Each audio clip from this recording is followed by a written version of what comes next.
ടിവിയുടെ ടെക് സപ്പോർട്ടിലേക്ക് മാന്യ പ്രേക്ഷകർക്ക് സ്വാഗതം. നമുക്കറിയാം ഒരുപാട് ആളുകൾ ഓസ്ട്രേലിയ പോലെ ഒരു രാജ്യത്തേക്ക് വരുമ്പോൾ അവർക്ക് പുതിയ വണ്ടികൾ എടുക്കണം, വാഹനം ഒരു പ്രധാന ആവശ്യമായിട്ട് മാറും. അപ്പോൾ അങ്ങനെയുള്ള സാഹചര്യങ്ങളിൽ എല്ലാവർക്കും ഒരു പുതിയ വാഹനം അഫോർഡ് ചെയ്യുക എന്ന് പറയുന്നത് എളുപ്പമല്ല. ആ ഒരു സാഹചര്യത്തിൽ എല്ലാവരും ചൂസ് ചെയ്യുന്ന ഒരു ഓപ്ഷനാണ് സെക്കൻഡ് ഹാൻഡ് വാഹനം.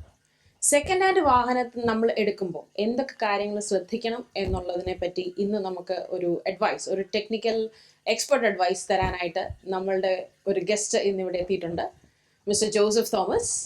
മിസ്റ്റർ ജോസഫ് തോമസ് ഒരു ഓട്ടോമൊബൈൽ ടെക്നീഷ്യനാണ്. He's an expert in his field.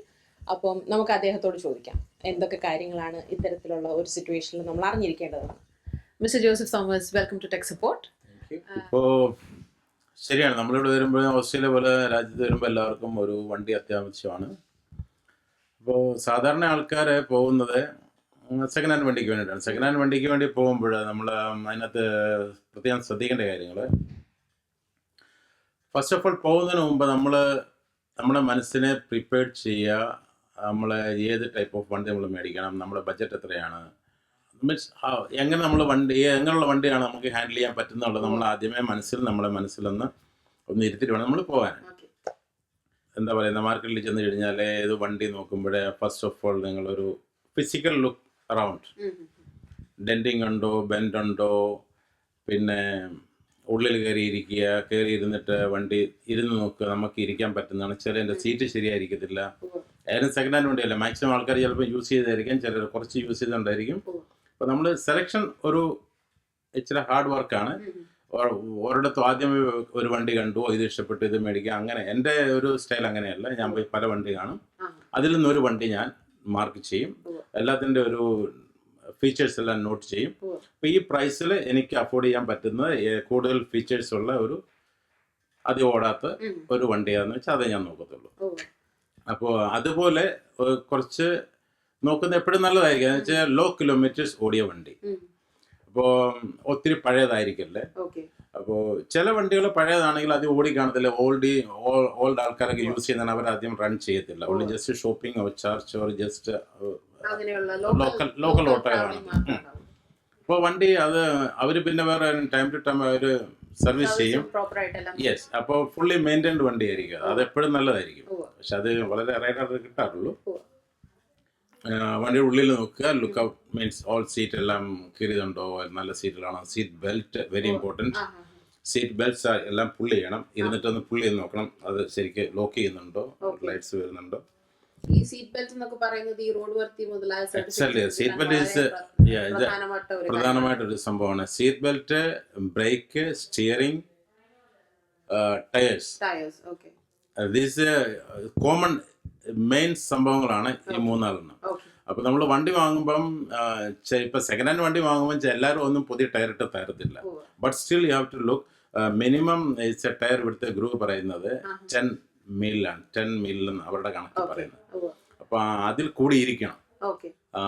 പിന്നെ ടയർ നമ്മൾ നോക്കുമ്പം സ്പെയർ ടയേഴ്സ് ഉണ്ടോ, ചിലർക്കൊന്നും സ്പെയർ ടയർ കാണത്തില്ല, ചിലപ്പോൾ ലോസ്റ്റ് ആയിരിക്കും. പിന്നെ നമ്മൾ ചെക്ക് ചെയ്യേണ്ടത് രജിസ്ട്രേഷൻ നമ്മൾ ചെക്ക് ചെയ്യുമ്പോൾ രജിസ്ട്രേഷൻ ചിലപ്പോൾ സ്റ്റോളൻ ആയിരിക്കാം, ചിലപ്പോൾ രജിസ്റ്റേർഡ് അല്ലായിരിക്കാം. ഇപ്പോൾ നമ്മൾ വാങ്ങിച്ചു കഴിയുമ്പോൾ ചിലപ്പോൾ അവർ പറയും 2 മാസത്തേക്കുണ്ട്, 3 മാസത്തേക്കുണ്ട്, അല്ലെങ്കിൽ ഈ മാസം ജസ്റ്റ് കഴിഞ്ഞതേ ഉള്ളൂ. ചിലരൊക്കെ ചീറ്റ് ചെയ്യപ്പെടാം. ഇപ്പോൾ അതുകൊണ്ട് നമ്മൾ വണ്ടി വാങ്ങുമ്പം സ്പെഷ്യലി ഇവിടെ വരുന്ന പുതിയ ആൾക്കാർ പ്രൈവറ്റ് സെല്ലേഴ്സ് എപ്പോഴും നമുക്ക് മോർ ബെനിഫിറ്റ് ആയിരിക്കും, നമുക്ക് കുറേ ബാർഗൻ ചെയ്യാം.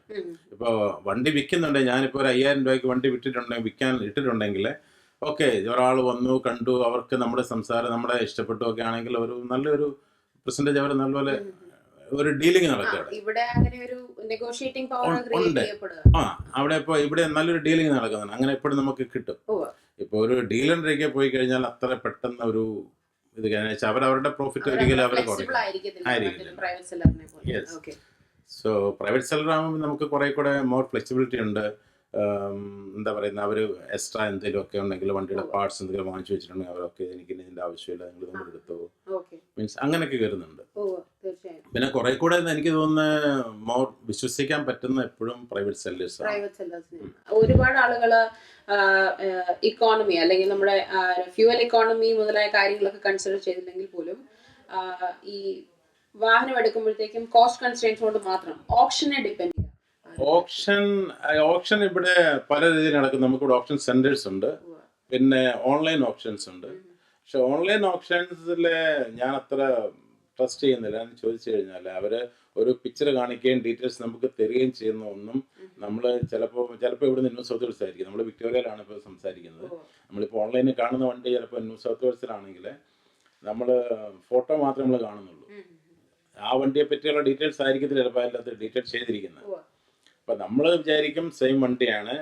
ചിലർ പറയും ഫോട്ടോ ഫോർ ഉള്ളി. ഇത്രയും നേരം നമ്മൾ സംസാരിച്ചതെല്ലാം ഒരു വാഹനത്തിന്റെ പുറമേ ഉള്ള എന്തൊക്കെ കാര്യങ്ങൾ ശ്രദ്ധിക്കണം എന്നുള്ളതാണ്. പക്ഷേ കോസ്മെറ്റിക് ഡാമേജസ് ഒഴിച്ചാൽ നമ്മൾ ഒട്ടും ടെക്നിക്കൽ നോഹോ ഇല്ലാത്ത ഒരു വ്യക്തി ഒരു വാഹനം എടുക്കാൻ ചെല്ലുമ്പോൾ ശ്രദ്ധിക്കേണ്ട ചില കാര്യങ്ങളുണ്ടാവുമല്ലോ. ഇപ്പം ഒരു മെക്കാനിക്കിനെ കൂടെ കൊണ്ടുപോകാനായിട്ട് സാധിക്കാത്ത ആളുകൾ ചെല്ലുമ്പോൾ പ്രധാനമായിട്ടും നോക്കേണ്ട ടെക്നിക്കൽ ആയിട്ടുള്ള കാര്യങ്ങൾ എന്തൊക്കെയാണ്?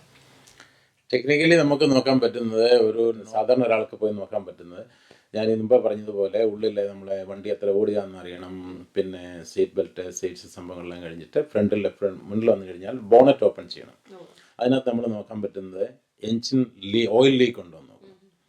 ഓയിൽ ലീക്ക് ഉണ്ടെങ്കിൽ നമുക്കറിയാൻ പറ്റും എൻജിൻ്റെ രണ്ട് സൈഡിലും വെറ്റായിരിക്കും, മോർ ഡേറ്റ്സ് കൂടിയിരിക്കും. അപ്പോൾ ഓയിലാകുമ്പോഴത്തേക്ക് വരുന്ന ഓൾ ഡസ്റ്റ് അവിടെ തന്നെ പിടിച്ചിരിക്കും, പോകത്തില്ല. അപ്പോൾ നോർമലി ആരും എൻജിൻ കഴുകാറില്ല. സോ ഓൺലി ഡീലേഴ്സ് അവർ ബ്രേക്ക് ക്ലീനർ അതൊക്കെ വെച്ചിട്ട് കഴുകുന്നുള്ള ചമാച്ചമായിട്ട് നല്ല ക്ലീൻ ആക്കി വെക്കും. നോർമലി ബാക്കിയുള്ളവർ അതിൽ പെട്ടെന്ന് ആരും സാധാരണക്കാരും കഴുകാൻ ചാൻസ് വളരെ കുറവാണ്. പിന്നെ ഡീലറിൻ്റെ അവിടെ തന്നെ ആണെങ്കിൽ നമ്മൾ നോക്കുമ്പോൾ ബോണറ്റ് പൊക്കിയിട്ട് എൻജിൻ സറൗണ്ട് ചെക്ക് ചെയ്യുക, ഓയിൽ ലീക്ക് ഉണ്ടോ, അല്ലെങ്കിൽ എന്തെങ്കിലും കൂളൻ മീൻസ് വാട്ടർ. നമ്മുടെ നാട്ടിൽ വെള്ളം എന്നാണ് പറയുന്നത്, ഇവിടെ എല്ലാവരും കൂളൻ്റ് ആണ്, ഇവിടെ ആരെയും വാട്ടർ യൂസ് ചെയ്യത്തില്ല. അപ്പം കൂളൻ ലീക്ക് എവിടെയെങ്കിലും ഉണ്ടോ. ഇപ്പോൾ താഴെ ഇരുന്നിട്ട് ഒരു അടിയിൽ നോക്കാൻ പറ്റുന്ന, ഇപ്പോൾ ആണുങ്ങളൊക്കെ ആണെങ്കിൽ താഴെ ഇച്ചിരി ചെരിഞ്ഞിരുന്ന് കഴിഞ്ഞാൽ അടിയിൽ എന്തെങ്കിലും ലീക്ക് ഉണ്ടോ എന്നൊക്കെ നോർമലി നോക്കാൻ പറ്റും. അപ്പോൾ പെണ്ണുങ്ങൾ തന്നെയുള്ള സാഹചര്യത്തിലാണെങ്കിൽ സുഹൃത്തുക്കൾ ആരെങ്കിലും ആണായിട്ടുള്ള ആരെങ്കിലും ഒരാളെ കൂട്ടിക്കൊണ്ട് പോകുക, അല്ലെങ്കിൽ അറിയാവുന്ന ഒരാളെ കൂട്ടിക്കൊണ്ട് പോയിട്ട് മോർ ചെക്കിങ് എപ്പോഴും നല്ലതായിരിക്കും, ബെനിഫിറ്റ് ആയിരിക്കും അത് എപ്പോഴും. പിന്നെ ടയറിൻ്റെ ഗ്രൂസ് ത്രെഡ്സ് ഒക്കെ എന്തുമാത്രം ഉണ്ടെന്ന് നോക്കുക. പിന്നെ നോർമലി ഇത്രയൊക്കെ അവർക്ക് ചെയ്യാൻ പറ്റത്തുള്ളൂ. തീർച്ചയായിട്ടും. അപ്പോൾ വണ്ടി കാരണം നമ്മൾ വാങ്ങുന്ന ആ വണ്ടി നമ്മളെല്ലാം ചെക്ക് ചെയ്ത് ഇത്രയെല്ലാം ചെക്ക് ചെയ്ത് കഴിഞ്ഞിട്ട് നമുക്ക് വണ്ടി സ്റ്റാർട്ട് ചെയ്യാനുള്ള ചാൻസ് ഉണ്ട്. നമ്മൾ വണ്ടി സ്റ്റാർട്ട് ചെയ്ത് കഴിഞ്ഞിട്ട് എൻജിൻ്റെ സൗണ്ട് എത്രമാത്രം ക്വയറ്റ് മൂവ്മെൻ്റ് ആണെന്നുള്ളത് നമുക്കറിയാം. എൻജിൻ എന്തായാലും സൗണ്ട് ചെയ്യും, ബട്ട് ആ റൺ ചെയ്യുന്ന സൗണ്ടിൽ എന്തെങ്കിലും എക്സ്ട്രാ സൗണ്ട്സ് ഈസ് കമ്മിങ് വരുന്നുണ്ടെങ്കിൽ അത് ഏത് ഭാഗത്തു നിന്നാണെന്ന് നമ്മൾ ശ്രദ്ധിക്കുക. അപ്പോൾ അത് എങ്ങനെയുള്ള സൗണ്ട് ആണെന്ന് നമ്മളത് ശരിക്കൊരു എന്താ പറയുന്നത്, ഫോക്കസ് ചെയ്ത് ശ്രദ്ധിക്കുക അത് എങ്ങനെയുള്ള സൗണ്ടാണ് വരുന്നതെന്ന്. നമ്മൾ നോക്കേണ്ട സംഭവങ്ങളാണെന്ന് ചോദിച്ചു കഴിഞ്ഞാൽ ദിസ് ടാക്സ്, അതായത് സം ഓഫ് ദ ചിലത് അകത്ത് ചിലപ്പോൾ ഒടിഞ്ഞിട്ടുണ്ടാവും, നമ്മൾ അറിയത്തില്ല. അപ്പോൾ ഇത് എല്ലാം ഒന്ന് ഓപ്പറേറ്റ് ചെയ്ത് നോക്കുക, എല്ലാം വർക്ക് ചെയ്യുന്നുണ്ടോ. ഓക്കെ. പിന്നെ സ്വിച്ചസ്, പിന്നെ ഇതിൻ്റെ ഹെഡ്ലൈറ്റ് എവിടെയാണ്. വണ്ടി നമ്മൾ സ്റ്റാർട്ട് ചെയ്യണം. സ്റ്റാർട്ട് ചെയ്തിട്ടാണ് നമ്മൾ എൻജിൻ്റെ സൗണ്ട് ശ്രദ്ധിക്കേണ്ടത്. അതുപോലെ തന്നെ ലൈറ്റ്സ് എല്ലാം നമ്മൾ വർക്ക് ചെയ്ത് നോക്കുക. എസ്പെഷ്യലി പിന്നെ നമ്മൾ വണ്ടി സ്റ്റാർട്ട് ചെയ്തിട്ട് എയർകോൺ ആൻഡ് ഹീറ്റർ ഇത് വർക്ക് ചെയ്യുന്നുണ്ട്, നമ്മൾ പ്രത്യേകം ശ്രദ്ധിക്കണം. അപ്പം എയർകോൺ വർക്ക് ചെയ്യുന്നുണ്ടോ ഇല്ലയോ എന്ന് നമ്മൾ വണ്ടി സ്റ്റാർട്ട് ചെയ്തിട്ട് നോക്കിയാൽ അറിയത്തുള്ളൂ. ഞാനൊന്ന് വണ്ടി സ്റ്റാർട്ട് ചെയ്യാം. ഇതിപ്പോൾ എൻജിൻ വർക്ക് ചെയ്യുന്ന സ്മൂത്ത് ആണ്, അതിനകത്ത് വേറെ അൺനെസസറി സൗണ്ട്സ് ഒന്നും കേൾക്കാൻ പറ്റുന്നില്ല. അപ്പോൾ നമ്മൾ AC ഓൺ ചെയ്യുമ്പോൾ ഒരു സൗണ്ട് വന്നു, ആ കംപ്രസർ സ്റ്റാർട്ട് ചെയ്ത് വർക്ക് ചെയ്യും. അപ്പോൾ നമ്മൾ വെൻ്റൊക്കെ ഓൺ ആണോ, ജസ്റ്റ് നമ്മൾ കൈ ഒന്ന് വെച്ച് ഫീൽ ചെയ്യാം. ഓക്കെ, കാറ്റ് വരുന്നുണ്ടോ, തണുക്കുന്നുണ്ടോ. ചിലയിടത്ത് AC ഗ്യാസ് കുറവാണെങ്കിൽ കൂളിംഗ് കുറവായിരിക്കും, അത് നമുക്ക് റീചാർജ് ചെയ്യാം. അതുപോലെ തന്നെ ഹീറ്ററിലിടുക, ടെമ്പറേച്ചർ കൂട്ടിയിട്ട് ഹീറ്ററിലിട്ട് നോക്കുക, ഹീറ്റർ വർക്ക് ചെയ്യുന്നുണ്ട്. നമുക്ക് നമ്മുടെ വണ്ടിയുടെ പുറമെ നമ്മൾ ബോണറ്റ് തുറന്നു കഴിഞ്ഞാൽ എന്തൊക്കെ കാര്യങ്ങളാണ്? ഓക്കെ, കൂളൻ്റ് ഉണ്ട്, എൻജിൻ ഓയിലുണ്ട്. എൻജിൻ ഓയിലിൻ്റെ കണ്ടീഷൻ നമുക്ക് നോക്കാൻ പറ്റും. എൻജിൻ ഓയിലിൻ്റെ കണ്ടീഷൻ ഇതുപോലെ ഇപ്പോൾ മോർ ഡാർക്ക് ആണെങ്കിൽ സ്റ്റിൽ ഓക്കെ, ഇത് is little bit more dark you have to change. Okay. പിന്നെ എൻജിൻ ഓയിൽ ചേഞ്ച് ചെയ്തതിൻ്റെ ഹിസ്റ്ററി അവരെ വിൻഡ് സ്ക്രീനിൽ ഒട്ടിച്ചിരിക്കും എപ്പോഴും, എത്ര കിലോമീറ്റർ ചേഞ്ച് ചെയ്യണം. പിന്നെ അല്ലെങ്കിൽ നിങ്ങളുടെ ഹിസ്റ്ററി ബുക്കിൽ ചെക്ക് ചെയ്ത് അറിയാൻ പറ്റും, സർവീസ് ബുക്കിൽ നോക്കി അറിയാൻ പറ്റും how often they are doing the oil change. പിന്നെ നമ്മൾ ഇതിന്റെ സ്ട്രക്ചറൽ ഡാമേജ് ആയിട്ട് എന്തെങ്കിലും വന്നിട്ടുണ്ടോ എന്നൊക്കെ നമുക്ക് പ്രീവിയസ് ഹിസ്റ്ററിയിൽ ഒരുപക്ഷെ അവർ മെൻഷൻ ചെയ്യാതെ എന്തെങ്കിലും ഉണ്ടെങ്കിൽ നമുക്ക് ഐഡന്റിഫൈ ചെയ്യാനായിട്ട് എന്തെങ്കിലും അത് നമ്മൾ കൂടുതൽ ചെയ്യാൻ പറ്റുന്ന നമുക്ക് കുറെ കാര്യം ഇപ്പൊ ഇതിന്റെ ചാർജ് ഇത് ആക്സിഡന്റ് ഉണ്ടായിട്ടുണ്ട് അവര് റീമേക്ക് ചെയ്തിപ്പം ഔട്ട്സൈഡിലെല്ലാം ക്ലിയർ ആയിട്ട് വെച്ച് തരും. ഇപ്പൊ ഇന്ത്യയിൽ എന്തെങ്കിലും ഉണ്ടോ നമുക്ക് അറിയത്തില്ല. അപ്പൊ അതിന് ചെയ്യാൻ പറ്റുന്ന ഒരു മോർ ആക്സിഡന്റ് ആണോ അല്ലെങ്കിൽ അങ്ങനെ എന്തെങ്കിലും പ്രശ്നമുണ്ടോ എന്ന് അറിയാൻ വിക്രോഡിൽ തന്നെ ഒരു സൈറ്റ് ഉണ്ട്. ആ വണ്ടിയുടെ നമ്മൾ വാങ്ങാൻ പോകുന്ന വണ്ടിയുടെ രജിസ്ട്രേഷൻ നോട്ട് ചെയ്യുക. അപ്പൊ അല്ലെങ്കിൽ അതിന്റെ ഒരു ചാസിസ് നമ്പർ എന്ന് പറഞ്ഞൊരു നമ്പർ ഉണ്ട്. അതൊരു സൈഡിൽ പ്ലേറ്റിലുണ്ടാവും, അല്ലെങ്കിൽ സൈഡിൽ വിൻസ്ക്രീനിന്റെ സൈഡിൽ ഒട്ടിച്ചിട്ടുണ്ടാവും. അങ്ങനെ ആ ചാസിസ് നമ്പർ എടുത്തു കഴിഞ്ഞാൽ നമ്മൾ ഓൺലൈനിൽ വിക്രോഡിന്റെ സൈറ്റിൽ പോയിട്ട് അത് ചെക്ക് ചെയ്ത് കഴിഞ്ഞാൽ, ഞാൻ നേരത്തെ പറഞ്ഞിട്ടുണ്ടെന്ന് തോന്നുന്നു, അധികം പൈസയൊന്നുമില്ല, ഒരു $5 അണ്ടർ $5 എന്തായാലും ഉള്ളൂ. അത് ചെക്ക് ചെയ്ത് കഴിഞ്ഞാൽ നമുക്ക് ആ വണ്ടിയുടെ കംപ്ലീറ്റ് ഹിസ്റ്ററി നമുക്ക് കിട്ടും. ആ സ്റ്റോളൻ നമ്പർ പ്ലേറ്റ് ആണോ, അത് ആക്സിഡന്റ് ഉണ്ടായിട്ടുണ്ടോ, അത് എത്ര പേര് ട്രാൻസ്ഫർ ആയിട്ടുണ്ട്, എത്ര ഓണേഴ്സ് ആയിട്ടുണ്ടെന്നുള്ള എല്ലാ സർവ്വ ഡീറ്റെയിൽസ് നമുക്ക് കിട്ടും. അതിനുള്ള എല്ലാ സംവിധാനവും ഈ രാജ്യത്തുണ്ട്. അപ്പം ഒരു വണ്ടി വാങ്ങുന്നതിന് മുമ്പ് ഇതെല്ലാം ചെക്ക് ചെയ്യുന്ന ഒത്തിരി നല്ലതായിരിക്കും. നമ്മളെ പ്രധാനമായിട്ടും നോക്കാം. തീർച്ചയായിട്ടും. Okay, thank you mister Joseph. ഒരു പുതിയ സെക്കൻഡ് ഹാൻഡ് വാഹനം എടുക്കുമ്പോൾ നമ്മൾ ശ്രദ്ധിക്കേണ്ട എന്തൊക്കെ കാര്യങ്ങളാണെന്നുള്ളതാണ് മിസ്റ്റർ ജോസഫ് ഇത്രയും നേരം നമുക്ക് വേണ്ടി ഷെയർ ചെയ്ത് തന്നത്.